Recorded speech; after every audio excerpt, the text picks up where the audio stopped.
오늘은 예수님이 이루신 일에 대해서 한번 살펴보도록 하겠습니다. 첫 번째로 구원을 이루신 것에 대해 살펴보도록 하겠습니다. 여러분, 이 세상은 구원이 필요합니다. 그리고 구원을 해줄 존재, 즉 구원자가 필요합니다. 왜냐하면 우리의 힘으로는 구원을 이룰 수가 없기 때문입니다. 세상은 많은 존재를 구원자라고 기대하며 또 기다렸습니다. 그러나 그 어떤 것도 진짜 구원을 주지 못했습니다. 왜냐하면 진짜 구원자는 예수님 한 분밖에 없기 때문이에요. 그것이 성경의 메시지입니다. 하나님은 이 세상을 아름답게 만드셨습니다. 하나님이 이 세상을 만드시고 보시기에 좋았다라고 말씀하셨어요. It is good. 좋았다라고 말씀하셨어요. 왜 좋았는가 하면 하나님이 지으신 그 모습이 하나님의 마음이 그대로 반영되었기 때문이에요. 하나님의 뜻대로 되었기 때문에 좋았다라고 말씀하셨습니다. 마지막으로 인간을 만드시고 하나님이 하신 말씀은 매우 좋았다는 거예요. 다 좋았지만 그 중에서 가장 좋았는데 그 좋은 이유는 인간이 하나님의 형상대로 지음을 받았기 때문이었습니다. 인간이 하나님의 형상대로 지음 받았다는 것은 외모가 닮았다는 이야기만 의미하진 않습니다. 하나님과 교제할 수 있는 존재, 하나님을 인지하고 하나님과 교제할 수 있는 존재가 인간입니다. 또한 다른 동물들, 피조물과 교제할 수 있는 존재가 인간이에요. 그래서 하나님은 사람을 만드시고 사람과 교제하시며 심히 좋았다라고 말씀하셨어요. 근데 문제는 하나님이 만드신 이 세상과 인간이 파괴되었다는 데 있습니다. 하나님이 만드신 아름다운 것이 파괴되었어요. 아름다운 관계가 깨졌습니다. 그래서 이 세상에 많은 문제들이 생기게 되었습니다. 여러분, 가장 아름다운 것이 망가졌을 때 가장 추하게 됩니다. 내가 가장 믿었던 사람한테 배신당했던 경험이 있습니까? 그것만큼 아픈 것이 없어요. 내가 가장 사랑하는 사람한테 버림받는 것만큼 힘든 게 없습니다. 왜요? 그 아름다운 것이 깨졌기 때문이에요. 우리가 믿고 따랐던 사람에게 배신당했을 때의 마음은 어떨까요? 깊은 절망일 것입니다. 우리는 모르는 사람에게 배반당하는 경험은 별로 없어요. 모르는 사람이 상처 주는 일은 별로 없어요. 그냥 무시하면 돼요. 패스하면 돼요. 그런데 가장 가까운 사람이 나를 배신해요. 가장 가까운 사람이 나에게 상처를 줘요. 그러면 너무 아픈 거예요. 그 아름다운 것이 깨질수록 추하게 되고 믿었던 것이 배신당할수록 아프게 되는 것이죠. 그렇다면 가장 아름다운 관계, 가장 신뢰 관계에 있는 관계는 어떤 관계일까요? 바로 부부 관계입니다. 하나님이 남자와 여자를 만드시고 하나 되라고 명령하셨습니다. 그래서 부부는 하나예요. 몸도 마음도 하나입니다. 그것이 찢어지니까 아플 수밖에 없죠. 죄를 지은 이후에 모든 관계가 깨졌습니다. 아담과 하와의 관계가 깨졌습니다. 그래서 모두 다 상처를 받았고 모두 다 아픔을 가질 수밖에 없었어요. 가장 아름다운 관계가 깨지면 어떻게 될까요? 서로 분노합니다. 서로 화를 내요. 믿었던 상대에게 배신당하면 화를 내게 돼 있어요. 그래서 하나님과 사람의 관계가 적대적인 관계가 됐습니다. 사람과 사람 사이의 관계가 적대적인 관계가 됐어요. 사람과 피조물과의 관계가 적대 관계가 됐어요. 서로 믿지 않는 거예요. 그래서 서로 두려워합니다. 불안할 수밖에 없어요. 예전에 제가 한국에서 밤에 길을 걸어갈 때의 일이었습니다. 어두운 길을 걸어가는데 남자인 저도 두려울 정도로 깜깜한 밤이었어요. 아무도 없더라고요. 근데 제가 걸어가는데 그 골목을 돌아서 보니까 저 앞에 다른 한 사람이 걸어가고 있었어요. 근데 보니까는 한 여성분이 걸어가고 있더라고요. 그래서 저는 이렇게 생각을 했습니다. 저분도 무섭게 생각하겠구나. 그래서 제가 되도록 빨리 그분보다 앞에 가서 좀 안심을 시켜주려고 했어요. 그래서 걷는 속도를 좀 빨리 걸었습니다. 그랬더니 그 여성분이 갑자기 더 빠르게 막 걷는 거예요. 그래서 제가 막 뛰듯이 걸었어요. 그랬더니 막 뒤도 안 돌아보고 달려가더라고요. 그래서 결국에는 그 자리에 멈춰서서 그분이 멀어질 때까지 기다렸습니다. 의도하지 않게 제가 좀 이상한 남자가 됐는데요. 왜 그런 일이 일어날까요? 서로가 서로를 믿지 못하기 때문이에요. 아무도 없으면은 차라리 낫죠. 더 무서운 거는 낯선 사람하고 둘이 있을 때예요. 처음 보는 사람하고 있을 때 이 사람이 어떤 생각을 하고 있나 모르잖아요. 불안하잖아요. 두렵잖아요.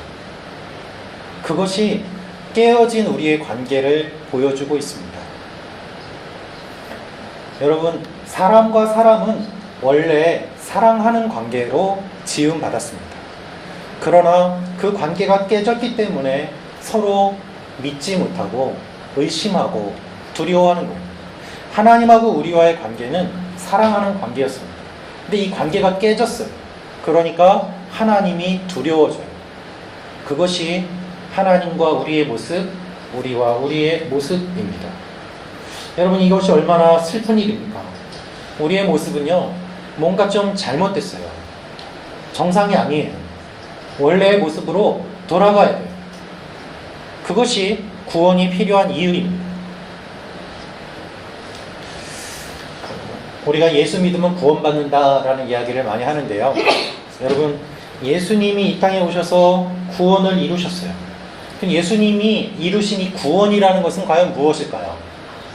구원은 쉽게 말씀드리면 어떠한 상태에 있는 것이 다른 상태로 옮겨간 것을 구원이라고 이야기합니다.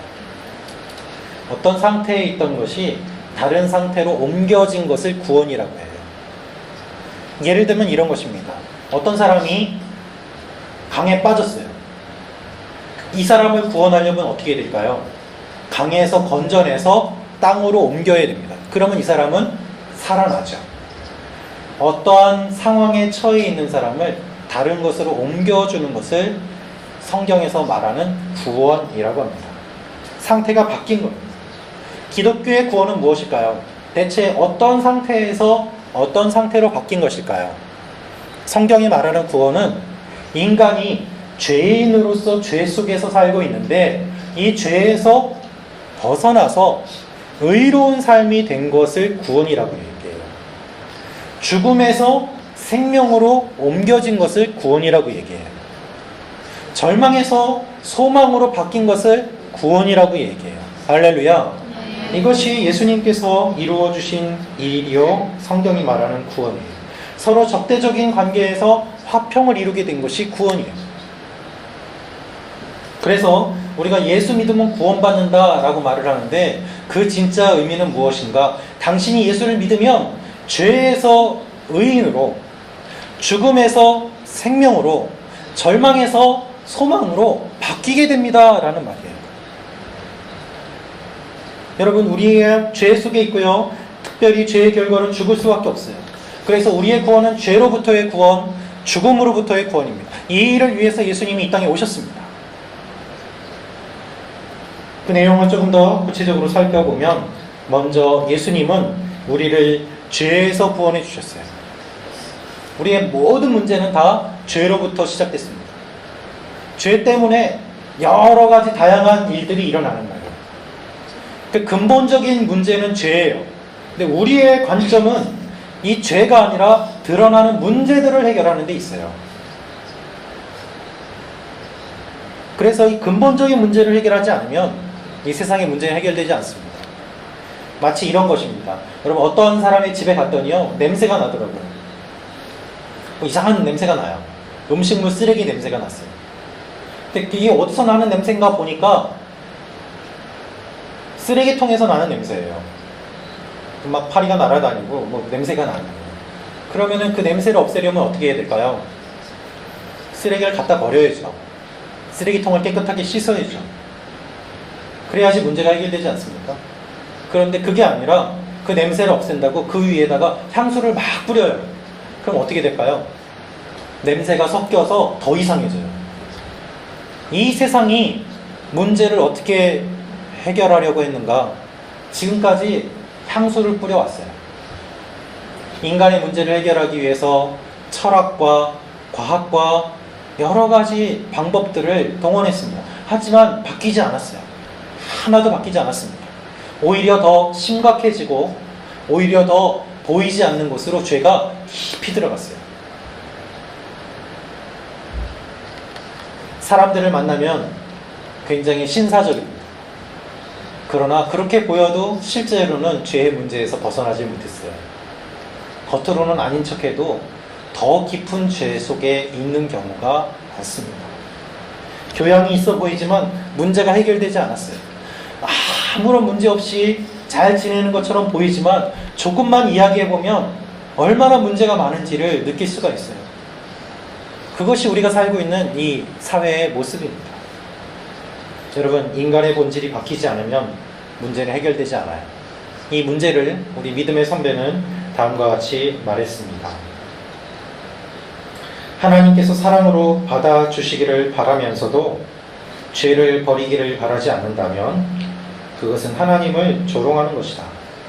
그런데 우리의 본성이 새로워지지 않는 이상 우리가 죄를 버리고 죄와 단절하는 것이 불가능하다. 하이델베르크 요리문답이라는 책에 다음과 같이 나왔습니다. 하나님이 우리를 받아주시기를 원하지만 죄를 버리지 않으면 그것은 불가능하다. 하나님을 속이는 것이다 라는 말입니다. 근본적인 문제가 바뀌지 않으면 해결되지 못합니다. 그런데 문제는 우리의 힘으로는 우리의 본성이 바뀔 수 없다는 거에 있어요. 아무리 노력해도 안 바뀌어요. 그것이 문제예요. 그래서 누군가의 도움이 필요해요. 그분이 예수님이에요. 외부로부터 오셔서 우리를 구원해 주신 분이 바로 예수님입니다. 내가 물에 빠졌는데 내 머리카락을 아무리 잡아당겨도 물에서 나올 수가 없어요. 내 힘으로는 불가능해요. 누군가가 건져줘야 돼요. 도와줘야 돼요. 그래서 하나님이신 그분이 이 땅에 오셨어요. 그래서 인간이 되셔서 우리 가운데 함께 거하시면서 우리의 모든 것을 경험하셨습니다. 예수님이 이 땅에 오셔서 우리의 죄를 용서하셨어요. 죄 용서는 구원의 핵심이에요. 우리 모두 다 죄인이기 때문에 죄의 영향 아래에 있습니다. 그런데 예수님을 믿음으로 말미암아 이 죄의 영향에서 벗어나게 돼요. 이것이 예수님이 구원하신 의미예요. 예수님을 믿고 우리의 본성이 새로워졌습니다. 이것이 구원이에요. 더 이상 죄가 힘을 갖지 않아요. 이 죄의 문제가 완전히 끊어졌어요. 많은 분들이 이렇게 생각합니다. 예수님이 나의 죄를 용서해 주신 것은 알아요. 그런데 과거에 지은 죄는 용서해 주셨다고 알아요. 지금 지은 죄도 용서해 주셨다고 알아요. 근데 앞으로 지을 죄도 용서해 주실까라는 두려움 속에서 살아갑니다. 여러분, 예수님의 구원은요, 과거의 죄, 현재의 죄, 그리고 앞으로 우리가 지을 모든 죄까지도 용서하신 용서예요. 그게 죄사함의 능력이에요. 예수님의 보혈에는 그 능력이 있는 거예요. 아무도 아멘을 안 하시고 몇 분만 안 하시는데요. 믿어지지 않으시는 것 같아요. 할렐루야. 여러분, 과거와 현재와 미래의 모든 죄를 용서하신 것이 예수님의 용서예요. 예수님의 구원이에요. 여기에서 주의해야 될 게 있어요. 우리가 앞으로 지을 모든 죄를 다 용서받았기 때문에 죄 지어도 된다? 아니, no. 그게 아니에요. 그건 이단들이 하는 얘기예요. 구원파가 하는 얘기예요. 맘대로 죄 지어도 된다. 왜? 용서해 주시니까. 아니에요. 그게 아니라 건강한 믿음을 가진 사람이라면 우리의 죄가 어떻게 용서받았는지를 알고 더 이상 죄 짓지 않도록 몸부림치는 게 건강한 믿음이에요. 어떻게 예수님이 십자가에 달려 돌아가셨는데 내가 마음대로 더 죄를 지을 수 있겠느냐 라면서 살아가는 것이죠. 건강한 교회는 용서받은 것에 감사합니다. 그리고 더 이상 죄 짓지 않도록 주의합니다. 그래서 삶이 변화되는 것이 목표예요. 예수님은 가늠한 여인을 향해서 이렇게 말씀하셨습니다. 너를 향해 돌을 던지려는 자들이 다 어디 갔느냐? 나도 너를 정죄하지 않겠다. 그러니 가서 다시는 죄를 짓지 말아라. 용서하시고 다시 죄 짓지 않도록 하는 것이 예수님의 진정한 마음이에요. 그래서 우리가 예수님을 믿고 죄 용서함을 받았으면 우리는 하나님의 자녀답게 살아가도록 몸부림을 치는 거예요. 그게 건강한 믿음이에요.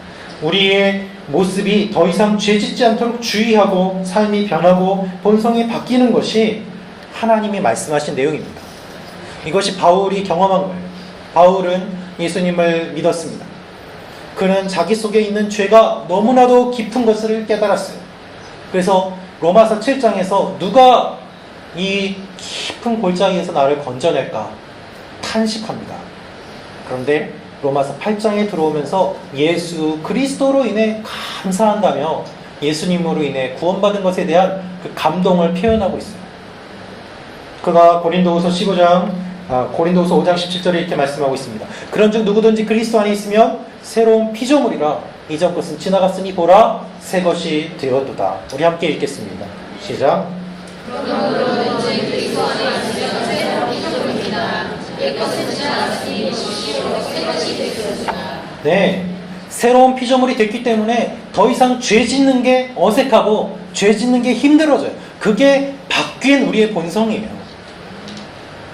그래서 예수님을 믿는데도 매번 똑같은 죄로 하나님 앞에 넘어졌습니다. 용서해 주세요. 반복한다면 정말 회개하는 게 아니고 정말 하나님을 믿는 게 아니라고 말씀드릴 수 있습니다. 그런 몸부림이 없이는 진정한 구원의 감격을 경험한 것이 아니기 때문입니다. 두 번째로 예수님은 우리를 죽음에서 구원해 주셨습니다. 이 죽음은 육신의 죽음과 영혼의 죽음을 이야기해요. 여러분, 우리는 하나님의 진노 속에 있었습니다. 하나님이 우리를 보고 화를 내세요. 그럴 수밖에 없어요. 왜? 죄 속에 있기 때문에 그렇습니다. 하나님은 죄의 결과가 죽음이라고 말씀하십니다.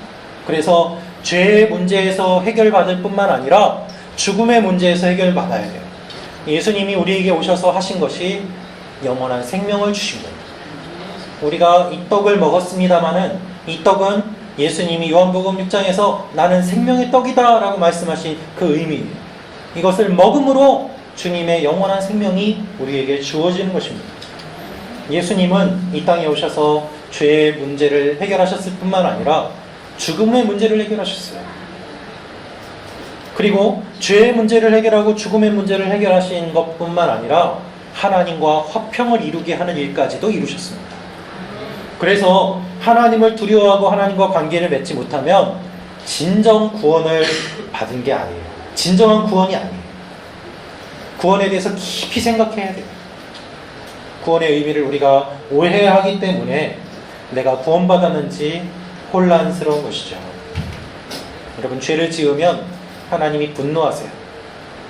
그것은 죄에 대한 분노고 또한 죄를 지은 인간에 대한 분노예요. 어떤 분은 이렇게 말씀하실지 모르겠어요. 목사님, 죄를 미워해야지 사람을 미워해서 되겠습니까? 그렇죠? 하나님이 죄를 미워하셔야지 왜 사람까지도 미워하십니까? 하나님이라면 사람은 사랑하셔야죠. 왜 벌 주십니까? 아니요. 그런데요, 여러분 한번 생각해 보세요. 죄하고 죄인하고 나눌 수 있습니까? 나눌 수 있으면 감옥에는 죄만 집어넣으면 돼요. 죄인을 집어넣을 필요가 없어요. 근데 감옥에 누가 가요? 죄 지은 사람이 가지 않습니다. 왜요? 분리되지 않기 때문에. 이 사람이 죄를 지었으면 죄가 이미 그 속에 들어왔고 분리할 수가 없어요. 우리의 힘으로는 끊을 수 없어요. 이거를 끊어내야 돼요. 여러분이 만약에 어떤 사람이 여러분의 자녀를 살해했다고 생각해 보십시오. 끔찍한 예지만 내가 이 사람이 미운 게 아니라 죄가 미운 거야. 그렇게 반응 보이실 수 있습니까? 아니에요. 그렇게 안 돼요. 그것은 우리가 본능적으로 죄하고 죄를 지은 인간하고 분리할 수 없는 것을 아는 거예요. 하나님의 진노는 죄에 대한 진노입니다. 그리고 죄 지은 인간에 대한 진노. 그래서 모든 사람이 결국 죄의 값을 치르게 되는데 그것이 죽음입니다. 다 죽게 되었다. 그래서 이 세상의 모든 사람들이 살아가는 모습을 보세요. 하나님을 기쁘시게 하는 사람은 아무도 없고, 어떻게 하면 더 심한 죄를 지을까 연구하는 것처럼 날마다 새로운 죄악된 뉴스들이 너무나도 많이 들려옵니다. 과거에는 상상도 못했던 일들이 지금은 너무나도 자연스럽게 이루어지고 있어요. 어떻게 이렇게 됐을까요? 과학이 발전하고 경제가 발전하면 사람이 좋아져야 되는 것이 인간의 생각이지만 실제로는 그것과는 우리의 본성과 아무런 관계가 없는 거예요. 시간이 지날수록 더 악해지고 교묘해지는 것이죠. 여러분, 이 세상에 들려오는 죄의 모습들을 보면서 우리는 분노합니다. 어떻게 저럴 수 있나? 그런데요, 그것이 죄에 대한 분노입니까? 죄인에 대한 분노입니까? 다 섞여 있잖아요. 나눌 수가 없어요. 하나님과 연결이 끊어졌기 때문에 우리는 하나님과 적대적인 관계가 되었고, 그리고 하나님의 진노가 우리에게 임해서 우리는 죽을 수밖에 없습니다. 그래서 하나님과 가까이 할 수 없게 됩니다. 여러분, 이 이야기를 정리하면 다음과 같습니다. 모든 인간은 다 죄인이에요. 그래서 하나님에게서 멀어지고 죽음에 이르게 되고 이 세상은 구원이 필요합니다. 이 구원자는 한 분 예수 그리스도밖에 없어요. 원하지 않아도 우리는 죄를 지으면서 살고 반복되며 절망 속에 삽니다. 이 세상은요, 그 문제를 이기기 위해서 우리의 마음속에 일어나는 죄악들, 우리가 실제로 하는 죄악들을 죄라고 이야기하지 않아요. 정신병이라고 이야기해요. 심리적인 문제라고 얘기해요. 가정에서 상처받아서 저렇게 됐다라고 얘기해요. 술 먹어서 그렇게 했다라고 얘기해요. 죄라고 얘기 안 해요. 그러나 그건 죄예요. 죄는 죄예요. 하나님의 진노가 분명히 있어요. 아무리 변명해도 소용없어요. 그래서 우리의 마음에 평안이 없어요. 하나님께 벌 받으면 어떡하나, 죽으면 어떡하나, 날마다 두렵고 불안하고 근심 속에 있는 거예요. 그게 우리의 본능에 새겨진 죄의 결과입니다. 그래서 진정한 평안을 어디서도 얻을 수 없어요. 심지어 교회 다니는 분들 가운데도 이런 분들이 있습니다. 내가 하나님께 혼날까봐 신앙생활 하는 거예요. 11조 안 드리면 벌 받을까봐. 내가 예배 빠져가지고 내가 곧 교통사고를 당했어. 하나님한테 혼날 거를 생각하면서 신앙생활을 억지로 한다면 그건 다시 생각해 봐야 돼요. 하나님 그런 분이 아니에요. 예수 그리스도 안에서 화평을 이루었기 때문입니다. 자, 우리가 죄 속에 있기 때문에 우리를 구원해 줄 존재가 필요한데요. 그 조건이 있어요. 몇 가지 조건이 있는데, 첫째로 과거, 현재, 미래의 모든 죄까지도 대가를 치러서 죄의 심판을 받지 않도록 해주는 존재가 필요합니다. 우리가 지은 죄가 있는데 이 죄의 대가를 대신 치러줄 존재가 필요해요. 다 대가를 치러줘야 됩니다. 두 번째로 앞으로 죄를 짓지 않도록 우리의 본성을 바꿔주는 존재가 필요해요. 죄 용서로 끝난 게 아니라 우리 본성 자체가 바뀌도록 해주는 존재가 필요해요. 그리고 세 번째로 우리를 죽지 않게 하고 영원한 생명을 주며 하나님의 진노에서 우리를 보호하고 막아서는 일을 하는 존재가 필요합니다. 이 조건이 이루어질 때에 진정한 구원자가 되는 거죠. 여러분, 이분이 누구실까요? 예수님이에요. 예수님밖에 없어요. 어떤 누구도 이 일을 대신할 수 없어요. 여러분은 이런 분을 알고 계십니까? 인간의 역사 가운데 그 어떤 누구도 이런 조건을 만족시키는 분은 아무도 없었어요. 예수님밖에 없어요. 그래서 예수님 외에는 구원이 없는 거예요. 여러분, 수많은 사람들이 자신들의 힘으로 구원을 얻으려고 했지만 그건 다 소용없었어요. 그래서 이 인간이 아닌 존재가 우리 가운데 들어와서 인간으로서 우리와 함께 살면서 우리의 손을 잡아줄 때에 우리가 그 자리에서 벗어나서 새롭게 될 수 있는 거예요. 그래서 하나님이 이 땅에 오신 이유가 바로 그거예요. 천사를 보내서 사람들을 구원하신 게 아니라 그 외아들 예수 그리스도를 친히 이 땅에 보내서 갓난 아기의 모습으로 태어나시고 우리와 함께 이 땅에서 지내시면서 모든 것을 경험하신 겁니다. 그 예수님을 우리가 믿음으로 구원을 받을 수 있게 됩니다. 그래서 구원받은 우리는 더 이상 하나님과 멀어지지 않고 친밀한 관계가 되어서 하나님을 아바, 아버지라고 부르게 되는 것입니다. 여러분, 저는 목회자로서 여러분들을 만나서 상담도 하고 이야기도 듣습니다. 기도 제목도 듣습니다. 그 이야기를 들으면요, 정말 눈물이 많이 나요. 눈물이 없이는 들을 수 없는 이야기가 너무 많습니다. 여러분, 상상할 수 없는 일들이 현실에 많이 있어요. 그리고 그 이야기를 들으면서 아무것도 할 수가 없는 저의 무기력을 느끼면서 참 하나님 앞에 눈물이 많이 납니다. 그런데 부족한 저에게도 그러한 소식들을 듣게 하시는데 하나님은 얼마나 많은 이야기들을 듣고 계시겠습니까? 그 하나님이 죄에 대해서 갖고 계시는 분노가 얼마나 크시겠습니까? 그 죄인에 대해서 갖고 계시는 분노가 얼마나 크시겠습니까? 억울하게 당하고 억울하게 죽고 억울하게 눈물 흘리는 사람들이 지금 이 시간에도 얼마나 많은지 몰라요. 여러분, 20세기 들어와서 크리스찬이라는 이유로 박해받으면서 순교한 사람이 4,500만 명이 넘습니다. 20세기 들어와서 그들의 눈물과 그들의 피를 하나님이 그냥 보고 계시겠습니까? 죄에 대해서 하나님이 갖고 계신 분노가 얼마나 많겠습니까? 그런데 그 어두움 속에서 헤매는 우리들을 향해 예수님이 이 땅에 오셔서 빛이 되셨어요. 구원해 주셨어요. 여러분, 이 기쁨과 이 구원의 감격이 우리에게 주어졌어요. 문제는 우리가 이것을 모른다는 데 있어요. 모른 채 신앙생활을 해요. 그리고 어떤 분은 구원의 기쁨을 잃어버렸어요. 형식적인 신앙이 돼버리고 습관적인 신앙이 돼버리고, 그래서 하나님에 대한 마음이 다 사라져서 딱딱해져요. 성찬을 해도 감동이 없고, 말씀을 들어도 감동이 없고, 예배에는 사람들 보러 나오고, 어쩔 수 없이 나오는 일들이 일어나는 것입니다. 하나님 앞에서 승리의 소식을 전하기보다 매번 넘어졌다며 같은 이야기를 해요. 얼마나 슬픈 일입니까? 그러나 어떤 분은 똑같이 예배 드리지만 진정한 구원의 기쁨을 경험하고 하나님을 만나고 세례를 받습니다. 그리고 하나님 앞에 뜨겁게 마음을 고백합니다. 비록 암에 걸리고 생명이 얼마 남지 않고 경제적으로 어렵고 많은 고난이 있어도 끝까지 하나님을 바라보면서 나는 괜찮아요 그러면서 오히려 위로하는 사람들을 위로하는 분도 있습니다.